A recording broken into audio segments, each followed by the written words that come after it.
Big boss season 9 so అయితే రీసెంట్గా వచ్చిన వైల్డ్ కార్డ్ ఎంట్రీస్ తోటి ఒక ఇష్యూ మీద దీని మీద కేసు పెట్టడం అనేది జరిగింది. సో దాని డీటెయిల్స్ ఒకసారి తెలుసుకుందాం. ప్రస్తుతం మనతో సినీ క్రిటిక్ జగదేవ్ ఉన్నారు, వెల్కమ్ చెప్పేద్దాం. Hello sir. Hello Zakir. Sir ఏంటి సార్ ఈ బిగ్ బాస్ కేసు ఇష్యూ ఏంటి? ఎలా ఉంటుంది ఏంటంటే, అంటే చాలామందిలాగా నేను కూడా కొద్దిగా ఇబ్బంది పడుతూనే చూస్తున్నాను. ఎందుకంటే చిన్న చిన్న వాటికి ఆర్గ్యూ చేసుకోవడాలు, చిన్న చిన్న వాటికి పోట్లాడుకోవాలి.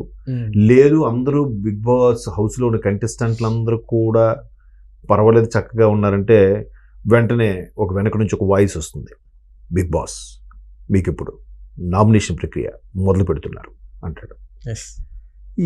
అంటే అది ఎంతగా ఇన్ఫ్లుయెన్స్ చేస్తుందంటే, సామరస్యంగా ఉండే వాళ్ళ మీదుగా వీళ్ళ మీద వాళ్ళకి, వాళ్ళ మీద వీళ్ళకి బురద జల్లేలాగా, ఆర్గ్యుమెంట్ చేసుకునేలాగా ఒక ప్రక్రియ మొదలవుతుంది. అంటే ఇదంతా కాదు కదండి. ఫస్ట్ నాగార్జున గారు, నిజం చెప్పాలంటే నాగార్జున గారు అది ఒక ప్రోగ్రామా అని ఏదైతే వ్యంగ్యంగా వెటకారంగా విమర్శించారో, ఏది సెకండ్ సీజన్ టైంలో, ఫస్ట్ సీజన్ టైంలో, ఆ తర్వాత ఆయనే వరుసగా అన్నిటికీ హోస్ట్ చేస్తున్నారు ఆయన. ఇది బిగ్ బాస్ సీజన్ 9 అంటే ఇప్పుడు ఆయన చేస్తున్న దాంట్లో ఇది 7th season. First junior young tiger NTR చేశారు, రెండో సీజన్ నాని చేసినట్టున్నారు, మూడో సీజన్ నుంచి 9వ సీజన్ వరకు కింగ్ నాగార్జున గారు. అంటే ఈ ఏజ్లో ఈ స్టేచరు, ఇంత సూపర్ స్టార్ ఇమేజ్ ఉన్న మీకు ఇది అవసరమా అనే నెటిజన్స్ ఉన్నారు. నిన్న ఒక ఆయన అయితే ఎక్స్లో పోస్ట్ చేశాడు, చాలా భయంకరంగా ఉంది. అంటే అదొక ఆ పదం వాడచ్చో లేదో కానీ క్లియర్గా పెట్టాడు, అది పోస్ట్ చేశాడు. అదొక బ్రోతల్స్ ఇదిలాగా ఉంది. సారీ, అంటే ఆ పదం తప్పుగా ఉంటే క్షమించాలి. దానికి ఒక ముసలి మన్మధుడు జడ్జిగా వస్తున్నాడు అని చెప్పి ఒక ఆయన పోస్ట్ చేయడం చూశాను. నాకు చాలా ఆశ్చర్యం అనిపించింది. ఏంటిది, సోషల్ మీడియాలో ఎంత దారుణంగా వైరల్ అయ్యే అంశాలు కనిపిస్తున్నాయి. ఇవన్నీ వాళ్ళకి రీచ్ అవ్వట్లేదా?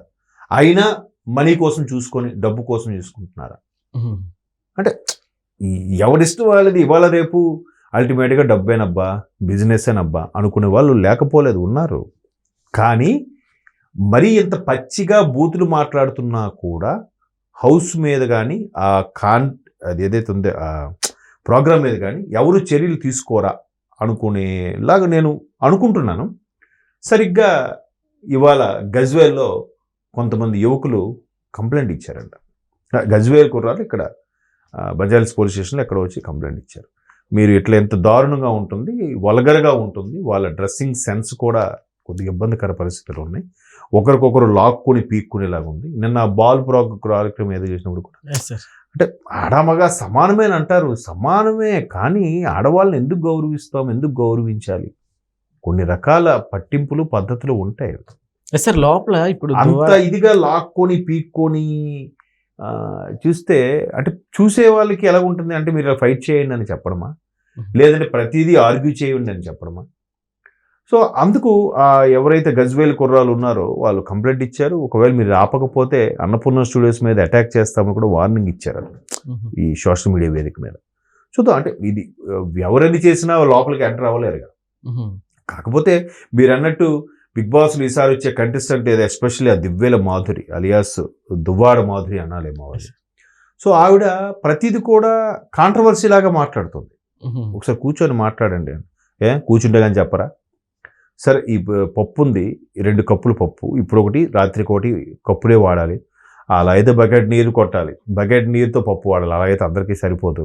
అంటే ప్రతిదీ కూడా ఆవిడ అలాగే కాంట్రవర్సీగా మాట్లాడుతుంది. సరే, పెద్ద ఆవిడ కదా అని వయసులో విలువిచ్చి మాట్లాడినా తిరిగి వాళ్ళు వచ్చి సరే పట్టించుకోకుండా సారీ చెప్తున్నారు తప్ప ఈవిడేం సారీ చెప్పంటే, ఈ జనాలకు కూడా ఎలా అయిపోయిందంటే, సారీ ఏంటంటే నేను తప్పు చేయలేదు, వాడే సారీ చెప్పాడు చూసావా, అంటే నాది రైట్ అనమాట, వాడే సారీ చెప్పాడు అనే ధోరణిలోకి వెళ్ళిపోతున్నారు. పైపెచ్చు ఎవరైతే ఎక్కువగా మాట్లాడి నోటికొచ్చినట్టుగా డిస్టర్బ్ చేస్తున్నారో వాళ్ళే పుసుక్కుని ఏడ్చేస్తున్నారు మళ్ళీ. అది రేటింగ్ కోసమా, వ్యూస్ కోసమా, లేదంటే ఆ బిగ్ బాస్ టీమే అలాగే ఎక్స్ప్లెయిన్ చేసి చెప్పుద్దా అనేది తెలియదు.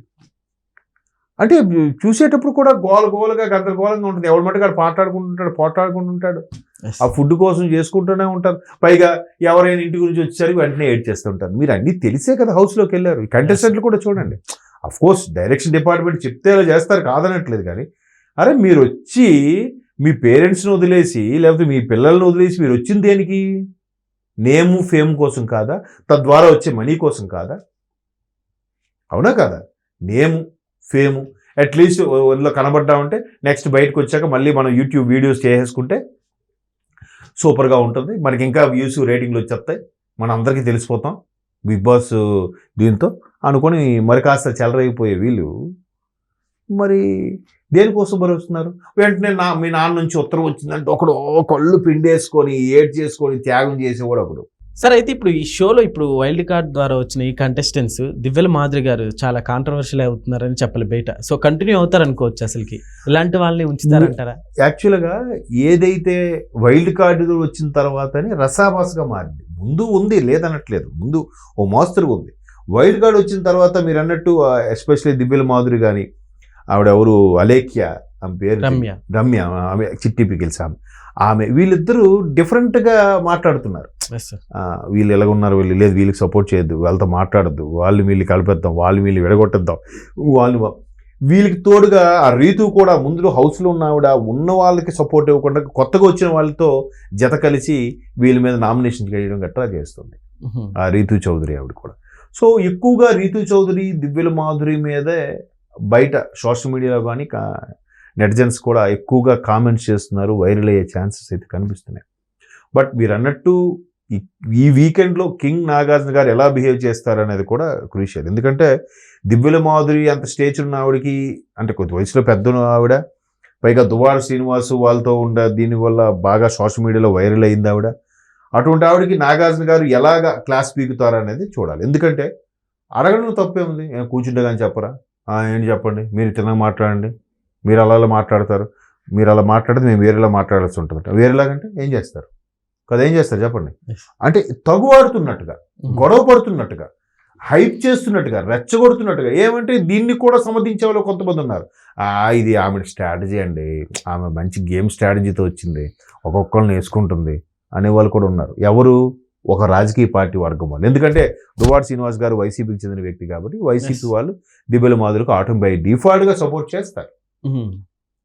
కాబట్టి మొత్తం మీద ప్రోగ్రాం మాత్రం మెచ్చుకోదగ్గ ప్రోగ్రాం కాదు, కొంచెం అసభ్యకరంగా కూడా కొన్ని సందర్భాల్లో ఉంటుందని కూడా చాలామంది చెప్తున్నారు. బట్ మరి డబ్బులు వస్తున్నాయి కాబట్టి నలుగురితో నారా అన్నట్టుగా వెళ్ళి చాలామంది అలా చూస్తూ ఊరుకుంటూ, కానీ ఎంతమంది కంప్లైంట్ చేస్తారు చెప్పండి? ఇప్పుడు ఆ కుర్రోళ్ళు కాబట్టి కంప్లైంట్ చేశారు, ఇంకెంతమంది మిగతా ఎవరు చేయట్లేదే?